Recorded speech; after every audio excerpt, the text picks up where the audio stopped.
खाकी की असफल परीक्षा असफल ही हुई। जब एग्जाम हो गए, रिजल्ट भी आ गए, कुछ परीक्षार्थियों ने खूब मेहनत करके नौकरी पर पाली और मिठाइयां भी बांट दी, और फिर अचानक ये खबर आई कि कुछ गद्दारों की वजह से पेपर लीक हो गया। अब महीने के अंत में फिर परीक्षा होगी और यही कारण है कि इस पूरे मामले पर प्रदेश भर में बवाल मचा हुआ है। सरकार चौतरफा घिरी हुई है और मुद्दे को भुनाने में जुटी हुई है कांग्रेस और आम आदमी पार्टी।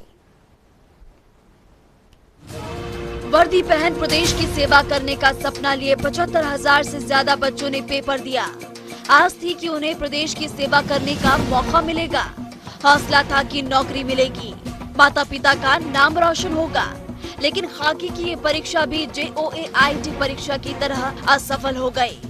जी हाँ, पेपर लीक की खबर के बाद हिमाचल प्रदेश में पुलिस कांस्टेबल की लिखित परीक्षा सीएम जयराम ठाकुर ने रद्द कर दी और तुरंत SIT का गठन कर जांच के आदेश दिए।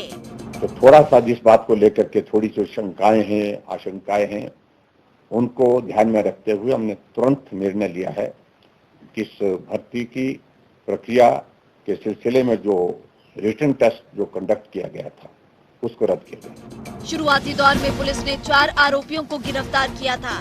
मामले की जांच करते हुए पुलिस ने 7 और आरोपियों को गिरफ्तार किया और देखते ही देखते अब तक 16 लोगों की गिरफ्तारी हो चुकी है।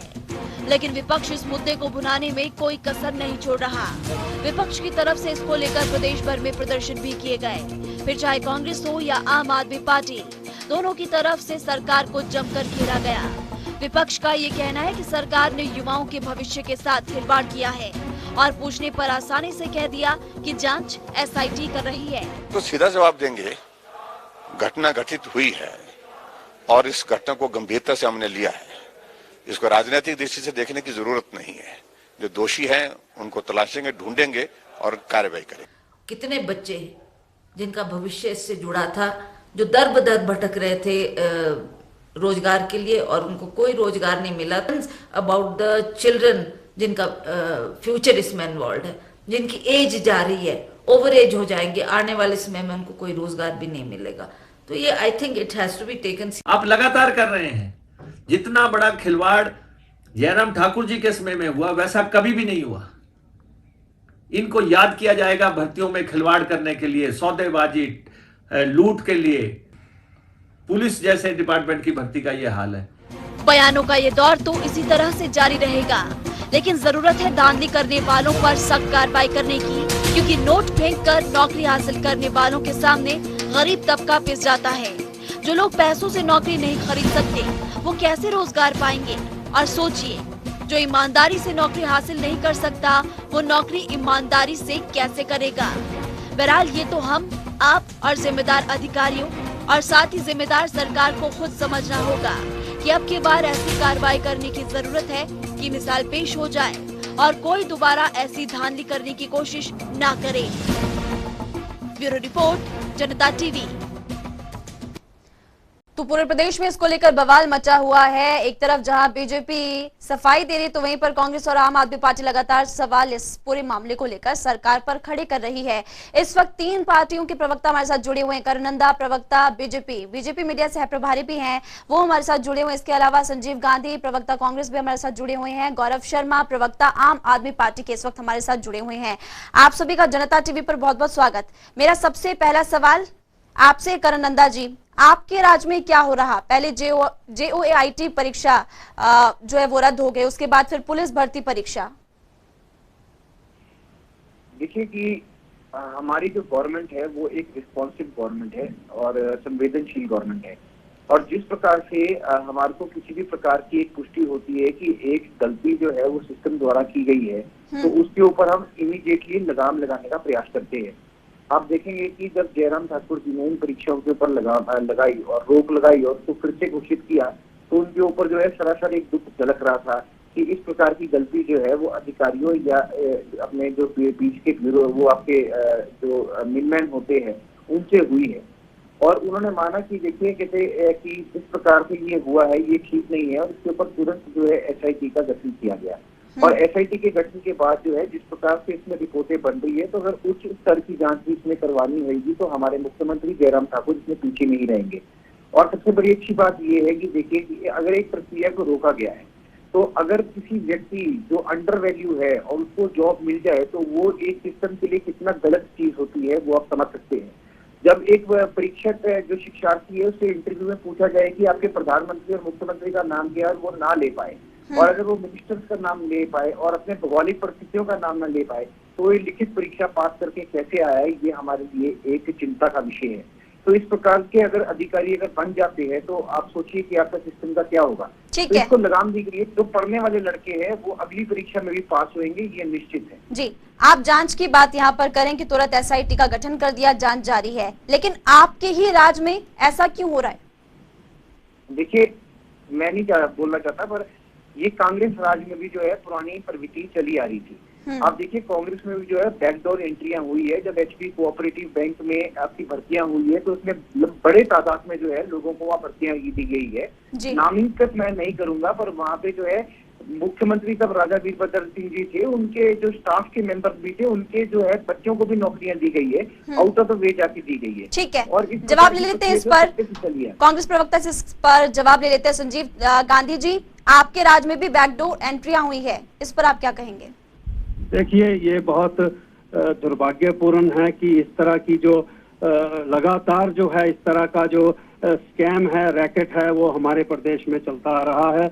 और हमारी प्रदेश की भोली भाली जनता, देखिए, अगर मैं आपको बहुत नक्शल में बताना चाहूंगा कि हमारे प्रदेश में अगर कहीं एम्प्लॉयमेंट है तो या वो टूरिज्म सेक्टर है, या वो इंडस्ट्रीज हैं, या वो हॉर्टिकल्चर है, या वो एप्पल ग्रोवर्स हैं। आप अच्छी तरह से सारे लोग जानते हैं कि कोरोना काल में इस सरकार ने इस सब सेक्टर में किसी तरह की कोई कंट्रीब्यूशन नहीं करी। अनएम्प्लॉयमेंट बढ़ती चली गई। हमारे प्रदेश में सिर्फ एक ही चीज है कि सरकारी नौकरी जो है उस पे सारा प्रदेश हमारा, सारी हमारी जनरेशन सारी उस पर डिपेंडेंट है। और बड़ी दुख की बात है कि मैं एक नहीं, मैं दर्जनों ऐसी आपको भर्ती रिक्रूटमेंट इस प्रदेश में गिनाऊंगा भारतीय जनता पार्टी की सरकार के दौरान, कि जो हर भर्ती जो है वो कैंसिल होके और वो कोर्ट में चली गई। मैं आपको बताता हूं, पुलिस भर्ती जिसमें 75,000 से ज्यादा बच्चे इन्वॉल्व थे, वो एक इकलौता केस नहीं है। यहाँ JOA 817 लीजिए, फिजिकल जो टीचर्स हैं उनकी भर्ती लीजिए, शास्त्री भर्ती लीजिए, पटवारियों की भर्ती लीजिए, मल्टीपल वर्कर्स की भर्ती लीजिए, JPT की भर्ती लीजिए, मेरे पास लिस्ट बहुत लंबी है। जो एनिमल हस्बेंड्री डिपार्टमेंट की भर्ती लीजिए, TGT की भर्ती लीजिए, चाहे वो TGT जो है वो जनरल कैटेगरी है, चाहे वो TGT जो है इकोनॉमिक वीकर सेक्शन की है, JO 939 की भर्ती लीजिए, यहाँ तक कि JEE की जो इलेक्ट्रिसिटी डिपार्टमेंट की भर्ती लीजिए। कितने नाम गिनाए? हर एक भर्ती, हर एक रिक्रूटमेंट वो सीधी कोर्ट में जाती है। ऐसा क्यों है? ये सरकार का कंप्लीट फेलियर है। जवाब ले लेते हैं एक बार करण नंदा से, उसके बाद गौरव शर्मा के पास जाएंगे। आम आदमी पार्टी से प्रवक्ता भी हमारे साथ जुड़े हुए हैं। करण नंदा जी, आपने सुना, एक नहीं दर्जनों नाम गिनवा दिए। जी, ऐसा है कि जो इसमें सार्वजनिक बात है वो सिर्फ 2 ही भर्तियों की सामने आती है। इसके अंदर गलत चीज हुई है। तो उसमें मेरा मानना ये है कि देखिए, अगर किसी प्रक्रिया में कोई कोर्ट में चला जाता है, it is a matter of court and justice, उसके ऊपर जो रूल जो हाई कोर्ट जो है जब तक नहीं अपना डिसीजन देगा उसको मान्यता कैसे मिलेगी? वो चाहे कांग्रेस की गवर्नमेंट हो, आम आदमी पार्टी की गवर्नमेंट हो या भारतीय जनता पार्टी की गवर्नमेंट हो, वो एक हाई कोर्ट के अधीन ही आती है और उसको अपने निर्णय का जो है इंतजार करना पड़ता है। और प्री पिटिशन तो आपको पता ही है कि किसी को भी अगर लगता है कि किसी प्रकार की त्रुटि है तो वो कोर्ट में जा सकता है। तो इनके आगे एलिगेंस तो ये कोर्ट वाले मैटर से ही खत्म हो जाती है। कि हमारी 2 भर्ती का काम मैंने आपको बता दिया कि हमारे जो मुख्यमंत्री है वो लगातार इतने बड़े निर्णय लेते हैं कि जिस प्रकार से SIT बिछाई है और बड़ी जांच के लिए भी तैयार है। क्या इनके मुख्यमंत्री कभी ऐसी जांच के लिए तैयार हुए? कभी नहीं। कांग्रेस के मुख्यमंत्री ने हमेशा जो है एक दबाव में आके जो है अपने नेताओं को बचाने का प्रयास किया, अफसरों को बचाने का प्रयास किया। पर भारतीय जनता पार्टी के मुख्यमंत्री है जिन्होंने भ्रष्टाचार के खिलाफ एक मुहिम खड़ी करी है और भ्रष्टाचार ना हो उसके लिए जो है वो लगातार परिश्रम कर रहे हैं और कार्यरत। ठीक है, गौरव शर्मा बड़े धैर्य पूर्वक बीजेपी और कांग्रेस के प्रवक्ता को सुन रहे हैं। गौरव शर्मा जी, आप पर भी आरोप लग रहे हैं कि बहती गंगा में आम आदमी पार्टी हाथ धो रही है। बहुत दुर्भाग्यपूर्ण है जो हिमाचल प्रदेश के अंदर घट रहा है। लाखों यहाँ बेरोजगार युवा है, उनके साथ छल किया जा रहा है। और जिस तरीके से ये आयोजन हो रहा है, इसमें एक बहुत बड़ा नेक्सस है, चाहे पुलिस भर्ती हो, JO का मामला हो। आप देखिए, आज इन्होंने जो पुलिस भर्ती मामले में एक बहुत बड़े अधिकारी को हटा दिया, आम आदमी पार्टी ने मांग की है कि अधिकारी को क्यों हटाया गया, क्या उनकी संलिप्तता थी और उनके साथ किन किन लोगों का और उनके साथ जुड़ाव था। और जैसा सुनने में आ रहा है कि 2000 लोगों से जो पेपर लीक मामले का गिरोह था, 2000 लोगों से उनका संपर्क था और 5 से 7 लाख रुपए लेने की बातचीत चल रही थी। आखिर देखिए, करोड़ों रुपए का मामला है, इसमें संलिप्तता सिर्फ एक अधिकारी की नहीं हो सकती है। आम आदमी पार्टी मांग करती है कि सारे नामों को सार्वजनिक किया जाना चाहिए। हाँ, हम स्वागत करेंगे भारतीय जनता पार्टी ने जो ये फैसले लिए हैं, लेकिन वो नाम जब जितने लोग हैं उनको पब्लिक करे उन्हें नामों को, और घटित करने से कुछ नहीं होगा। सारी चीजें ठीक है। आम आदमी पार्टी बार बार मांग करती है कि हिमाचल प्रदेश के बेरोजगार युवाओं से कोई छल ना हो, कपट ना हो। और कांग्रेस और बीजेपी, जैसा नंदा जी ने भी कहा कि कांग्रेस में भी होता था, कांग्रेस कह रही बीजेपी में हो रहा है। आपका जो इन दोनों का खेल चल रहा था, आखिर किस कौन रहा है? हिमाचल प्रदेश का बेरोजगार युवा किस रहा है? इसमें आम आदमी पार्टी का बड़ा स्पष्ट स्टैंड है कि ये जो इंक्वायरी है ये सिटिंग जज ऑफ हाई कोर्ट के माध्यम से होनी चाहिए, या ये सीबीआई को देनी चाहिए। ठीक है, जो आरोपी वो सामने आ जाए। हिमाचल प्रदेश के जो युवा हैं जिनको ठगा जा रहा है और जिनके प्रलोभन से बाकी लोगों को, जो अनमेरिटेड, जैसा नंदा जी ने भी कहा कि जो मेरिट में है ही नहीं, उन लोगों को लगा के अब किस तरीके से एक जो जस्टिस ऑफ एजुकेशन है, जो पढ़े लिखे लोग हैं, जो दिन रात तैयारियां कर रहे हैं, उनके साथ एक बहुत बड़ा छल है। हिमाचल प्रदेश जो है शांति प्रिय प्रदेश है। यहाँ के जो युवा हैं बहुत मेहनती लगन वाले युवा है। वो निरंतर अपने प्रयासों से, बड़ी कड़ी मेहनत से, गरीब परिवार से निकल करके किसी एग्जामिनेशन की तैयारी करते हैं और उनका साथ कब टूट जाता है जब ऐसी देखिए आप। ठीक है, जवाब ले लेते करण नंदा से। करण नंदा जी, क्यों आपने बड़े अधिकारी को हटा दिया? बड़े अधिकारी को आपने क्यों हटा दिया? जवाब दीजिए। जिसमें वो सिटिंग जज से जांच करवाए या इस मसले को जांच मांगते हैं। अगर प्रणाली में वही अधिकारी बैठेंगे जिनके ऊपर और जिनके कार्यकाल में जो है वो उस प्रकार के प्रखंड हुए हैं, तो उसको रोकने के लिए अधिकारी को हटाना जरूरी इसलिए होता है कि एक निष्पक्ष जांच हो। जब तीसरा व्यक्ति वहां बैठेगा और उन कागजों को पढ़ेगा तो उसका नजरिया बदलता है, उसके अंदर सच्चाई झलक के निकल के आती है। पर जिस व्यक्ति ने अपने हाथ से कार्रवाई बनाई हो और अपने हाथ से काम किया, उसको अपनी गलती नहीं निकलेगी। इसलिए ये एक नॉर्मल प्रोसेस है। आप एक निष्पक्ष जांच के लिए अधिकारी को बदलते हैं कि उस प्रोसीजर में से जो है वो एक निष्पक्ष जांच निकल के आए।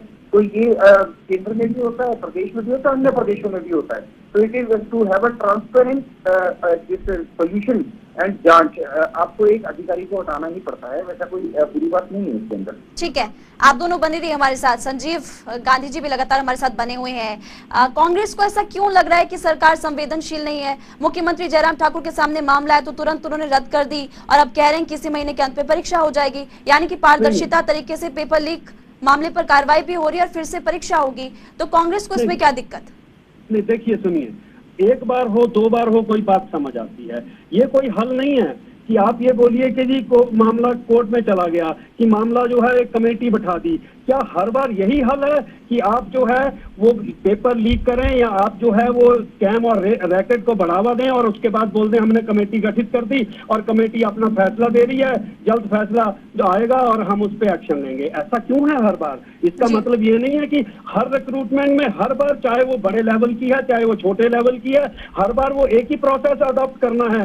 That means there is a complete failure of the government, there is a complete involvement of the government. ये रैकेट है, ये स्कैम है और ये बार बार क्यों रिपीट होता जा रहा है? एक बार रिपीट हो, 2 बार रिपीट हो, बात समझ आती है।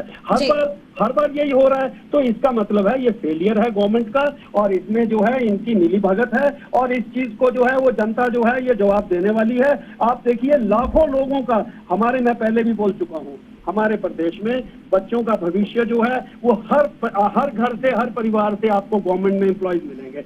बच्चों का भविष्य जो है वो गवर्नमेंट की नौकरी में, गवर्नमेंट की तरफ नजर रहती है। इतनी मेहनत से लोगों ने देखिए ग्राउंड टेस्ट पास किए, लोगों ने रिटन टेस्टों की तैयारी करी, कहाँ किस किस लेवल पे एक सपने संजोए और बाद में आके बोलते हैं हमने कमेटी गठित कर दी। So that is not the answer. वो एक जो है वो बचाव है, वो एक उसमें से निकलने का कि हमने जी कमेटी गठित कर दी और सीएम साहब ने कह दिया जी परीक्षाएं जो दोबारा हो जाएंगी। That is not the solution. ठीक है, चलिए आप सभी का बहुत बहुत शुक्रिया जनता टीवी के साथ बातचीत करने के लिए। तो आपने देखा यहाँ पर कांग्रेस, आम आदमी पार्टी, बीजेपी तीनों की तरफ से आरोप एक दूसरे पर लगाए जा रहे हैं और सभी सरकार पर सबसे पहले सवाल खड़ा कर रहे हैं कि संवेदनशील सरकार नहीं है, क्योंकि सरकार के अंदर बहुत सारे पेपर लीक हो चुके अब तक और युवाओं के भविष्य के साथ खिलवाड़ किया जा रहा है। तो वहीं पर सरकार का ये साफ तौर पर कहना है कि युवाओं के लिए सरकार संवेदनशील है और सरकार की तरफ से कदम उठाए जा रहे युवाओं के भविष्य को सिक्योर करने के लिए, बेहतर करने के लिए।